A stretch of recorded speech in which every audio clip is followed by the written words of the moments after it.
Hi, this is Jason from Schley's Bonsai Supplies. Today we're going to be repotting a ficus from a video we did back in May.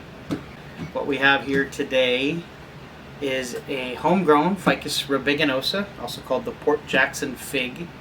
If you guys haven't seen our video from 3 months ago, we showed you how to clean it up, cut it up, and give it its wiring. The wire has not started to dig in yet, although it probably will have to come off in the next couple months. It's leafed out. I've given it a light trim. The leaves are probably a third, maybe a quarter of the size of what they were when we first defoliated it. Now I see some leaves here that are under an inch. Some of them are 1.5 to 2 inches, but a lot of these are an inch or even smaller. Some are about dime sized, which is really nice. It's a good proportion for this tree. What I'm doing at this point is just trying to get this more density, trying to get some nice dense pads. This is just starting its life in refinement. I've been growing this for years. I think we started working on these branches about 4 years ago from being cut to a line. So now it's time to start working on more of the refinement, getting the leaves a little smaller, getting it to backbud. It did backbud pretty well. I see a lot of growth that's further back in and amongst the branches, which is exactly what we were looking for. It's only been a couple months, but I'm seeing a lot of areas where there was one. Here's a great example here, where there was one shoot. Now there's 1, 2, 3, 4, 5, 6 shoots coming from an area where I've cut it back and defoliated it and got a really nice amount of secondary and tertiary branching. The issue with this tree is once the leaves started coming out, it really kind of augmented how out of proportion this pot is with this tree. Because it's just, when you have a bonsai tree, this is the picture frame of the picture, and it really needs to convey stability to the viewer. And although I like the shape, I love Rob's pots, it's really much smaller than I traditionally would put a tree like this in. This tree's height, this is a 21, 22 inch tall tree. That if you look at the proportions of that, ideally you'd have this, if you just went with the height, you would have this in a 14 or 15 inch pot. However, it's a wider tree. This is about 28 inches wide, 27, 28 inches wide. You really want to put this in, say, an 18 inch pot. Still 2/3 the dimensions of the width, but it's a much larger pot. Plus, this trunk is 5 inches. Well, ideally, I like to have the trunk about the same as the depth of the pot. And this pot is even visually a little bit too shallow. So what happens is it doesn't convey stability to the viewer. So I looked around and I said, well, what do I have that's got a nice thick, around 17, 18 inches, and maybe a rectangular or an oval. If I had an oval pot that was the same as what it was in, what do I have? Well, it just so happens that I've had this beautiful, it's pretty big compared to what it's in, this beautiful tokoname pot with wonderful patina in the shop for quite some time. It does have a nice chop. It's a chopped container, beautiful blue glaze, and it's a nice pot. I think it'll work. It's got these lines on the edges, so it kind of softens the rectangular silhouette. I think it'll work really well with this ficus. It is so much larger than the pot that it's in. Aesthetically, it looks like the tree is going to be lost in this pot, but trust the process, right? I looked at this. This is 18 inches long, and as a 20, what do we say? It was a 27 27-inch wide tree. That's actually 2/3 the width. Like this is 27 inches here and it's 2/3 the width. So it's pretty much exactly where I want to be with this tree. And looking at the trunk, you know, this is from the ground outside, it's 3.5 inches down below. Doesn't meet it perfectly, but this is art, not science, right? I think proportionally this is a beautiful pot. And frankly, it's the best pot I have here in the nursery for it. This is a high-end container. I don't bother putting trees in high-end containers unless the tree is a high-end tree. This tree has got a few years of development just in the branching. It's considered to be a high-end tree at this point. So putting this in the correct, putting the picture in the correct picture frame will augment the aesthetics of this tree quite a bit. So this is going to be the pot that we put it in. What I'm going to do is I'm going to take this out of the pot that it's in, and I'm going to make sure that we're not having any circling roots. Because I'm going to be potting it up, I want to make sure that we don't have any clogged areas full of roots. That's going to inhibit drainage. We don't have a solid mat on the bottom.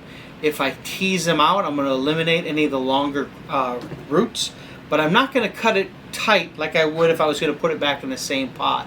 I'm actually going to just loosen the roots, make sure we eliminate any of the longer ones, and face them radially from the base that's here currently, just so we don't have crossing roots. We want to always improve the nabari every time we repot.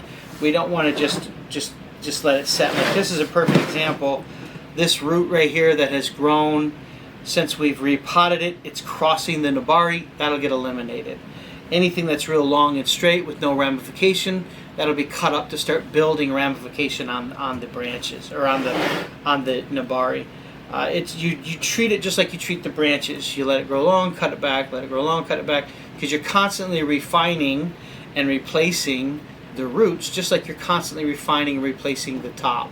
That's the secret to bonsai, by the way. That's how you keep this tree healthy and vigorous, is not only by continually replacing and augmenting the twigginess, but you're also replacing and augmenting the feeder roots. Okay? So I'm going to start by cutting the roots, or cutting the wire that's holding the base in the pot. I'm going to take it out of the pot, and we're going to get started. Next thing we do, now that we've cut the wire off the bottom, is we're going to take it out of the pot. If it's been in this pot for quite some time, a lot of times you need a root rake, you need a knife to cut around the edge of the pot, specifically so it'll help cut the roots from around the pot, especially if your pot has an inner lip. That's a problem. A lot of pots have inner lips. It's just something you have to be aware of. When the tree's full of roots, you got to cut that inner lip. If not, you can have a real bad time getting it out of the pot. Personally, I like to get them in the pots that don't have a lip, because they come right up. Also, when I take this and repot it, as I said before, if I have crossing roots, this is the time to come in here and get rid of the crossing roots. If I can't take the root and spread it radially, I eliminate it. This guy is crossing this really nice root right here. I don't know if you can see that in the video, but it was crossing, and it visually was making it appear not stable, so I took the root off. Next thing I'm going to use is a root rake to radially, lightly rake these roots out. Anything that's wrapping around, I'm going to cut off. You can also use a chopstick. Makes it really easy. You just come in here and take the roots and make sure that they're radially coming out, and if they're long, cut them off. If this was not in a bonsai pot before, if you had this in a regular pot, ball pan, or a 3-gallon nursery container, it was in regular potting soil, that's the time that you come in here and you bare root this. You take every scrap of soil off, you wash it with the hose, and you make sure that there's no remaining regular potting soil in here, and then you put it in bonsai soil. Get it established, get it acclimated, and then you can you don't have to bare root it again, because bonsai soil doesn't go bad. Bonsai soil does, however, get full of roots. and that's when you have to come in here and comb them out and eliminate a lot of the excessive roots. But a lot of times I see people when they repot a plant and they bare root it every time. You don't have to bare root a tree. As a matter of fact, you should never bare root a pine or a juniper when you repot. You do it in stages. Take a few of the like pie wedge sections of it out every time you repot, but don't bare root it. It really greatly weakens the plant, especially juniper or pines. They get their strength from their roots. So when you take a lot of all the soil away from the roots, you greatly compromise the roots, and you can kill the tree. With the ficus, you can take every root off in the summer, like 90% of them, put it in a pot. It won't hurt the plant at all, as long as you do the right thing at the right time of year. This is the season that I'm going to do this. I told you guys before in our last video, I'm getting to the point where I'm not doing 2 or 3 insults at once, even on ficuses. I'll do our defoliations and our heavy wiring, and then I'll come back in a few months after the leaves come out and harden off. The twigs have hardened off and lignified. Now I can come in here and I can repot, and very low stress for the tree. Matter of fact, I'll take him out, I'll comb, cut him, cut any of the heavy roots that are circling, and I'll put him right back out in the full sun. Unless I do like a drastic cut on the roots with the ficus, then I'll put it in the shade for a couple weeks and then move it back into full sun. But this guy, I'm just taking any of the roots that are circling, pulling them out, cutting the long ones, and I'm just going to put him in a larger pot. So I'm going to put him right back in the full sun, actually. So as I said, this pot has been prepped. I went and put the galvanized screens in all the holes. This pot has 6 holes. I used 2.5 millimeter aluminum wire to tie it in. If you have a real heavy, real large tree, copper wire works really well, and it doesn't fatigue and break nearly as easy as aluminum. However, this will be just fine. We use Akadama, Hyuga pumice, California pumice, black lava, and red lava, and that's what we use in all of our mixes. Because I'm putting this in a larger pot, I'm gonna add a mound of soil.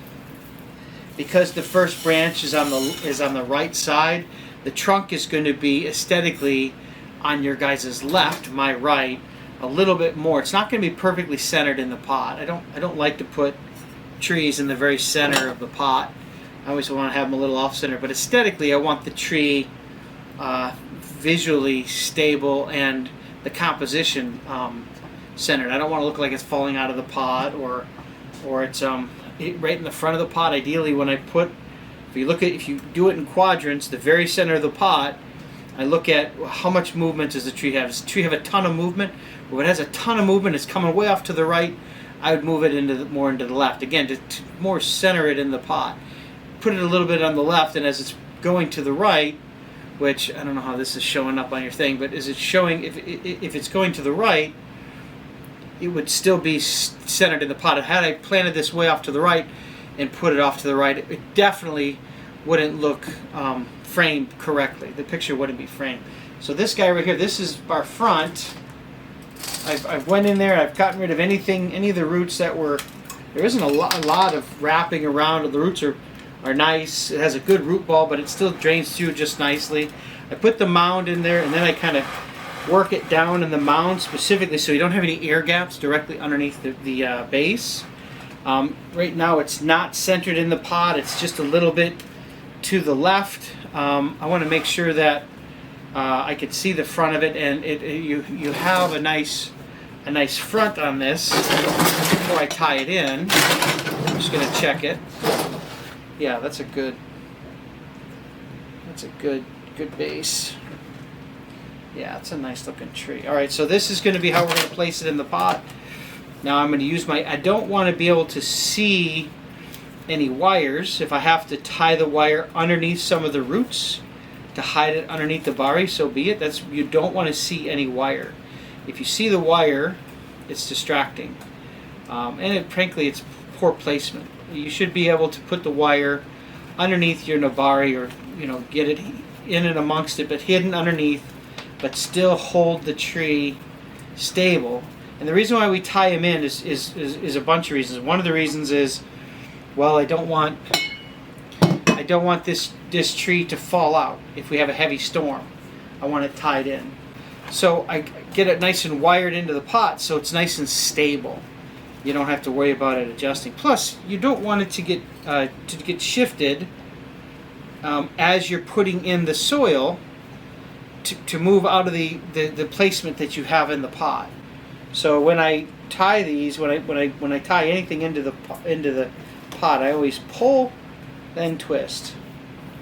That was one that Boone had told everyone: don't ever pull and twist. Pull, then twist. So you can get it nice and tight, but don't pull and twist, because that's a good way to break the wires. So what I'm doing is I'm just putting the soil in. I haven't started chopsticking or anything. I'm going to show you that in a minute. Just making sure that the bonsai soil is placed in and around the roots. But if your tree is healthy, which in bonsai soil it should be healthy, you can dry it and rescreen the soil indefinitely. Bonsai soil doesn't go bad. Remember, at least the stuff we use doesn't even have any organics in it. It's all inorganic mix. So I've just kind of set it in here. Next thing I'm going to do is take my chopstick. I'm going to start at the base, and I'm going to feed the soil in and around the roots. And I don't jam it hard like I'm trying to, break through earth. I just do it lightly, just to make sure that there's no air gaps in and around the soil. And I keep doing this all the way to the edge. And you'll notice your soil just disappears. Like, wait a minute, I just put a bunch of soil in here. What happened to it? Well, you're feeding it in and around those air spaces. This is probably one of the most important things about your bonsai, is the repotting. Because if you do this and you don't do this part, and you have big air gaps, what happens is, out of season, usually when you can't really do anything about it, the tree will have a lot of stress because it may have a big area of oxygen, or a big open area where a lot of the roots had grown in when it was really wet. When you had the rainy season, it was 95 degrees and the ficus was super happy, and it grew in that big air open gap. And then winter comes along, when you're not watering very often, it may desiccate in that open area because you're hardly watering it. It's drying out really quick. It's a big open area, and you get root rot. Or alternatively, you're repotting your maples, and you have a big area, open area, and the roots will grow in there in the spring, and then summer comes, it's 90 degrees, 95 degrees, and again, it dries out really quick in that big open area, and you have a big section of roots die. And what happens is, big section of roots will die, and then a whole top section will die. And you're like, oh, I don't know what happened, and then you take it out and you'll see this big giant gap in your roots. So it's important to pay attention, take your time, and do this. And this is a process. It takes a while. This is another thing. Again, this is where you don't skim. You go in there, you take your time, you do it right. So we're getting just about done with this. It is a little bit to the left, and it is a little bit to the back, which is exactly how you want it, how I wanted it anyway.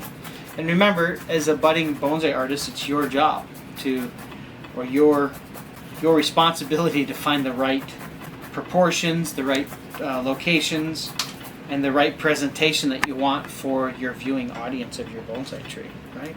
Just so you know, we have a bunch of containers coming in and a whole mess of Japanese tools. We are the official, or one of the official sellers of Tanabe tools, all Japanese tools. Excited about having these come in. We started to sell on Palm Street. We started to have a community on there. We're starting to do classes on there. I think it's a great way to be more interactive and more educational and informative on there. So if you want to come on Palm Street, we're there every Tuesday at 6, Thursday at 6, and Sunday at 12. And we're going to be there for the foreseeable future. I really like the platform. I think it has legs, and I think you'll enjoy it. So please come on and see us. I think it'll be a lot of fun. Alright, so it's in its new container. It's got its new shoes. I like this picture frame a lot. Looking at this, I think it's good proportioned. It is going to be a couple years before this top gets nice and refined, and giving it this larger container is going to give it plenty of room for root growth, which is going to in turn help the top growth. I really like this pot. I think this is going to be the pot it's going to be in for the next decade or so, although we will take it out every 2 or 3 years, repot it, and put it back in the same container. I think this is going to be the one where it's going to be shown. You can really look at the thickness of the pot is about consistent with the thickness of the trunk. I may have to do a little bit of thinning up top here so you can see this lovely trunk line, but I think it's going to be a fabulous composition as it develops. Guys, thank you so much for watching. If you have any questions, don't hesitate to comment on YouTube. I enjoy the questions and the comments. Thank you so much for interacting, and I look forward to seeing you guys again soon on our next video. Thanks for watching.